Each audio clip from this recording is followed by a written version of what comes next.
नमस्कार। संतोष की रिपोर्ट में आप सबों का स्वागत है। और आज हम संतोष की रिपोर्ट में बात नीतीश के राजनीतिक भविष्य की करने जा रहे हैं। जी हाँ, जिस तरीके से पिछले 4-5 दिनों से राष्ट्रीय फलक पर धर्मनिरपेक्षता का झंडा लेके खड़े रहने वाले हमारे पत्रकार बंधुगण, चाहे वो क्या नाम ले, पुण्य प्रसून वाजपेयी जी हों, एक से एक नाम है, नवीन हो, अभिसार शर्मा हो, क्या कहते हैं, दीपक शर्मा हो, अभिषेक हमारे मित्र हो, 4PM वाले हो, उल्टा चश्मा वाले हो, बाप रे बाप, ऐसे खबर चला रहे थे जैसे लग रहा था कि नीतीश वक्फ बोर्ड का समर्थन में अगर खड़े हो गए तो समझिए उनका पार्टी टूट जाएगा या फिर क्या हो जाएगा। एक से एक खबर, लाखों लाख लोग देख रहे थे। ऐसा नहीं है कि इस खबर, लाखों लाख लोग इस खबर को देख रहे थे कि नीतीश और नायडू तो कुछ न कुछ करेंगे। गई सरकार, और जब सरकार नहीं गई तो नायडू अब नीतीश जाएंगे। मतलब रातों रात इन लोगों का टोन बदल गया कि इस बिल के साथ नीतीश खड़े हुए तो अब नीतीश की विदाई तय, उनका पार्टी टूटना तय, अब खेल खत्म। देख ही रहे किस तरीके से खबरें चलाई गई, जबरदस्त। अब तो बिल पास भी हो गया। इनका अंदाज क्या था? ये वही ललन सिंह है कि अमित शाह को क्या क्या ये सदन में कहे थे और आज क्या तारीफ के पुल बांध रहे थे। यही सियासत है और इसी सियासत को समझने की जरूरत है। लेकिन हम बात वक्फ बिल पे नीतीश के समर्थन, मतलब बीजेपी के साथ खड़े होने से क्या वाकई में उनको बिहार की राजनीति में बड़ा नुकसान होने वाला है, या फिर 2025 में उनकी विदाई की एक बड़ी वजह माना जाएगा वक्फ बिल का समर्थन करना। क्योंकि ये चर्चा नैरेटिव बनाने की कोशिश शुरू हुई और ये चर्चा भी है। क्योंकि हमारे बंधुवर दिल्ली वाले ने तो यहाँ तक कह दिया कि गद्दारी कर दी नीतीश कुमार ने। मुसलमानों के कार्यक्रम में वो जा रहे हैं और वो इस तरीके से गद्दारी है। मुसलमानों के प्रति सिर्फ ये लोग ढोंग रचते हैं। खैर ये तो वक्त बताएगा। लेकिन जिस वक्त ये बिल सदन में बहस हो रहा था, गर्मा गर्म बहस हो रहा था, नीतीश कुमार बिहार के डेवलपमेंट का जायजा लेने के लिए घूम रहे थे, जायजा ले रहे थे बेफिक्र होकर। और रात को छठ मैया का प्रसाद खाने अपने पार्टी कार्यकर्ता के घर पहुंच गया। अपने रूटीन में कोई बदलाव नहीं, उसी तरीके से जैसे लगा कि कुछ हुआ ही नहीं है। इस तरीके की अटकलें चलाई जा रही हैं कि नीतीश की विदाई तय, नीतीश के इस फैसले से बिहार का उनका वो समीकरण बिगड़ गया। अब गए नीतीश। फिर भी नीतीश बेफिक्र होकर अपने कल के कार्यक्रम में डटे रहे। क्या वाकई में ये स्थिति है? एक वाकया का हम वर्णन करते हैं।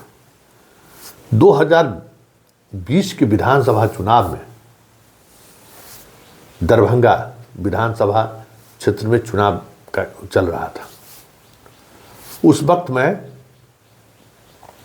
उस मतदान केंद्र पर था जो मुसलमानों की का ही मतदान केंद्र है, CM science college, CM arts college.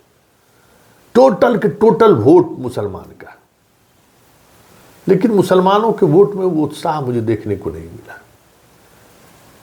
पहली बार बनिया उम्मीदवार देकर आरजेडी वहाँ कुछ बनिया का वोट के सहारे संजय सरावगी को हराना चाहते थे। हम उससे पहले उस बूथ पर समझ गए, आज तक कभी हम 10 बजे 12 बजे खाली नहीं देखते थे, लंबी लाइन लगी रहती थी।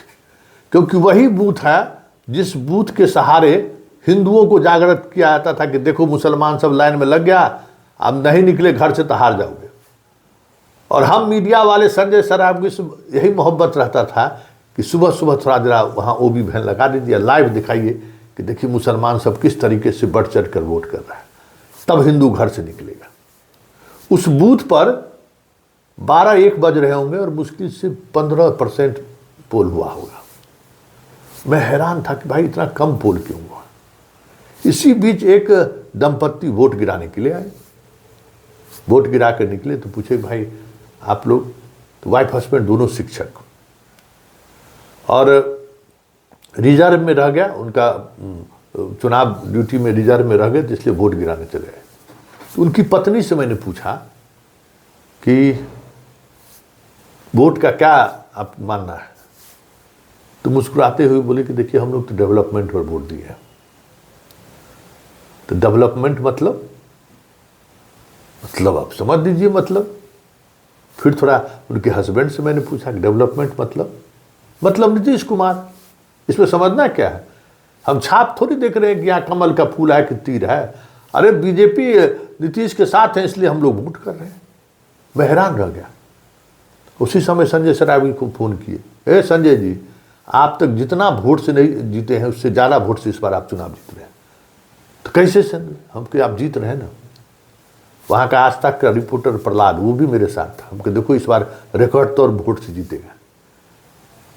तो बिहार के मुसलमान जो नीतीश के साथ हैं वो नीतीश के डेवलपमेंट की वजह से है। मतलब हिंदू मुसलमान पॉलिटिक्स की वजह से नहीं है, डेवलपमेंट की जो पॉलिटिक्स है ना उस पॉलिटिक्स की वजह से, सरकारी नौकरी का जो पॉलिटिक्स है ना उस पॉलिटिक्स की वजह से, मदरसा को लेकर जो उनका एजेंडा रहा है उस वजह से मुसलमान, तामली मरकज हर जगह जो है मुसलमानों को अपॉइंट किए हुए नीतीश कुमार, जिसको 30,000 रुपया महीना देता है और उसका काम है मुसलमान के लड़का लड़कियों को स्कूल पहुंचाना बस। और हर पंचायत में है, समझ लीजिए जो मुस्लिम डोमिनेंट वाला पंचायत है उतना, और वो उसका काम कुछ नहीं, बस नीतीश चालीसा पढ़ना है। उसी तरीके से बड़ी संख्या में मुस्लिम महिलाओं को भी स्वयं सहायता समूह जो बिहार में जीविका दीदी जिसको कहते हैं उसके सहारे वो मुसलमानों तक, मतलब महिलाओं तक उनकी पहुंच है। और उसके अलावा कई ऐसी योजनाएं हैं जो सिर्फ और सिर्फ उसके लाभुक मुसलमान हैं। 5 किलो अनाज की बात छोड़ दीजिए, बहुत सारी ऐसी योजनाएं हैं जिसका लाभुक मुसलमान है। साइकिल मिलता है तो सिर्फ हिंदू महिलाओं लड़कियों को नहीं मिलता है, मुसलमान को भी मिलता है। फर्स्ट डिवीजन आने पर सिर्फ हिंदुओं की लड़की को नहीं मिलता है, मुसलमान के लड़कियों को भी पैसा मिलता है 25,000 से लेकर 50,000 तक ग्रेजुएशन तक। अगर लड़की थोड़ा बेहतर पढ़ाई कर ली, अगर पीटी पास कर गया बीपीएससी या यूपीएससी, तो 1 लाख रुपया कोचिंग के लिए देते हैं नीतीश कुमार। इस तरीके की कई योजनाएं हैं जो सीधे सीधे नीतीश कुमार मुसलमानों के चौखट तक पहुंचते हैं। और वहाँ धर्म, वक्फ, एनआरसी, सीए हुए जो है हवा हो निकल जाता है उसका, क्योंकि उस समय दिखाई देता है कि नीतीश कुमार आए। वो भी वहाँ भी है ना, लॉ एंड ऑर्डर को लेकर जो समस्याएं उत्पन्न होती हैं वहाँ भी उसको लेकर भी उस तरीके का भी ख्याल रखने वाले लोग हैं। तो इसलिए जो लोग ये सोच रहे हैं कि वक्फ बिल के समर्थन करने से नीतीश की विदाई तय है, मुसलमान जो उनको वोट करते थे वोट करना छोड़ देंगे, वो हमें लगता है कि शायद बिहार की राजनीति को समझ नहीं रहे हैं, या फिर नीतीश कुमार डेवलपमेंट के सहारे मुसलमानों को किस तरीके से साधते रहे हैं शायद इसकी समझ उन्हें नहीं रहा है। और एक बात चलते चलते ये भी समझ लीजिए कि मुसलमान पूरे देश में, पूरे देश की हम बात करें, जितना सुरक्षित बिहार में वो अपने आप को महसूस करता है कहीं महसूस नहीं करता है। धर्म के आधार पर बिहार में आज भी मुसलमानों के साथ कोई गुंडागर्दी नहीं कर सकता है, चाहे वो भाजपा, संघ, विहिप का कितना बड़ा नेता क्यों नहीं हो, कितना मजबूत कार्यकर्ता क्यों नहीं हो, गुंडागर्दी नहीं कर सकता है। बिहार के मस्जिदों के सामने उस तरीके का नंगा नाच कोई संगठन नहीं कर सकता है जो यूपी में करता है।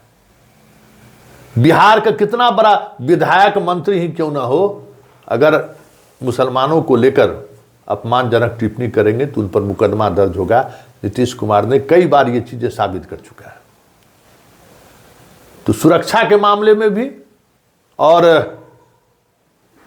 मुसलमान होने की वजह से जो आजकल पूरे देश में प्रताड़ना का जो दौर चल रहा है, उस प्रताड़ना के दौर से भी बिहार के मुसलमान पूरी तौर से सुरक्षित हैं।